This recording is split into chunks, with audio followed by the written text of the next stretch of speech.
Topik 1. Demonstrasi kontekstual, pembelajaran berdiferensiasi, kelompok PPLSMKN 2 Tegal. Dosen pengampu, Ahmadi, SPD, MC. PPG Prajabatan gelombang 12024 UNIVERSITAS Pancasakti Tegal. Anggota kelompok: Firmansyah, Kamelia Prisnianti, Kismuna Madini, Sekar Dewi Oktiana, Sri Indah Mamrohatun, Tri Rizkyati Ananda Wairi Putri. Pengertian pembelajaran berdiferensiasi.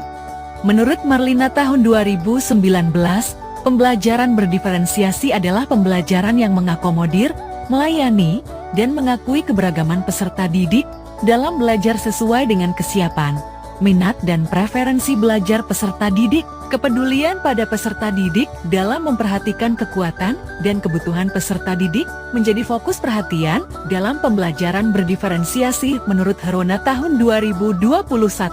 Pembelajaran berdiferensiasi adalah usaha untuk menyesuaikan proses pembelajaran di kelas guna memenuhi kebutuhan belajar setiap individu.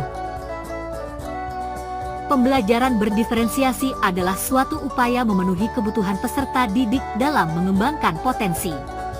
Upaya yang dilakukan tanpa menyamaratakan perbedaan potensi dan kompetensi, sehingga tujuan pembelajaran dapat terpenuhi dengan baik.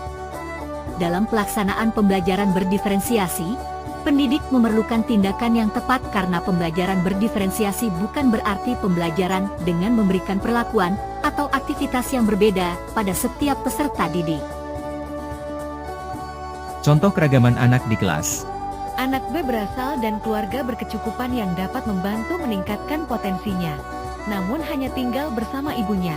La memiliki kemampuan dalam aspek kognitif yakni dapat memahami atau belajar berhitung dengan cepat. Anak B juga memiliki hewan peliharaan dan sangat sayang pada hewan peliharaannya. La juga membantu ibunya membersihkan kandang hewan peliharaannya. Namun ketika pembelajaran olahraga, anak A merasa kesal dan malas karena ia tidak suka untuk bergerak kasar seperti berlari. La juga hanya berinteraksi dengan beberapa teman dan ibunya saja. Karakteristik anak B sejalan dengan teori sistem ekologi. Anak B tinggal bersama ibunya, memiliki kecerdasan logis matematis dan naturalis, serta membutuhkan bantuan orang lain atau zone proximal development. Bumi adalah seorang anak yang jago dan pandai dalam pelajaran bahasa Inggris. Setiap ada perlombaan pidato, Bumi selalu mendapatkan juara. Bumi juga pandai dalam olahraga, dengan beberapa macam olahraga bisa dia kuasai dengan baik. Akan tetapi, meski pandai dan jago dalam pelajaran bahasa Inggris dan olahraga, Bumi tidak begitu pandai dalam menguasai mata pelajaran matematika. Alasannya, menurutnya banyak rumus-rumus yang harus ia kuasai, sehingga Bumi tidak begitu suka dengan mata pelajaran matematika. Berbeda halnya dengan Mentari, yang sangat menyukai mata pelajaran matematika, karena menurutnya, pelajaran matematika adalah pelajaran yang seru dan menyenangkan. Mentari hampir selalu unggul dalam mata pelajaran matematika. Selain itu, Mentari juga jago dalam memainkan alat musik berupa piano dan biola. Selanjutnya, teman dari Bumi dan Mentari, namanya Senja, sangat menyukai mata pelajaran kesenian.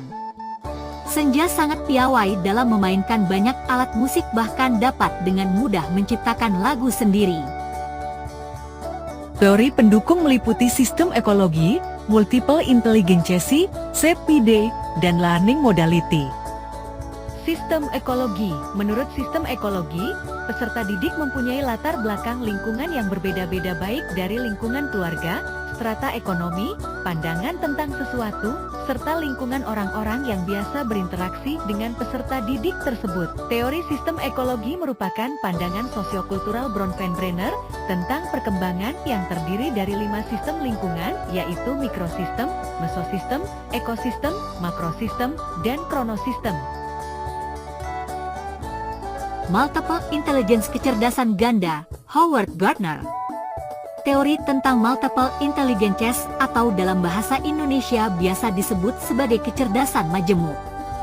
Teori ini dicetuskan dan dikembangkan oleh Howard Gardner 1993 seorang psikolog perkembangan dan profesor pendidikan dari Graduate School of Education, Harvard University, Amerika Serikat. Gardner mendefinisikan inteligensi sebagai kemampuan untuk memecahkan persoalan dan menghasilkan produk dalam suatu setting yang bermacam-macam dan dalam situasi yang nyata. Berdasarkan pengertian ini, dapat dipahami bahwa inteligensi bukanlah kemampuan seseorang untuk menjawab soal-soal tes IQ dalam ruang yang tertutup dan hanya konsentrasi pada soal itu tanpa ada gangguan dari lingkungan luar. Zona of Proximal Development. ZPD adalah jarak antara kemampuan peserta didik untuk melakukan tugas di bawah bimbingan orang dewasa dengan pemecahan masalah secara mandiri sesuai kemampuan peserta didik. Zone of Proximal Development, ZPD, adalah zona antara tingkat perkembangan aktual dan tingkat perkembangan potensial. Tingkat perkembangan aktual tampak dari kemampuan anak menyelesaikan tugas-tugas secara mandiri. Sedangkan tingkat perkembangan potensial tampak dari kemampuan anak menyelesaikan tugas atau memecahkan masalah dengan bantuan orang dewasa.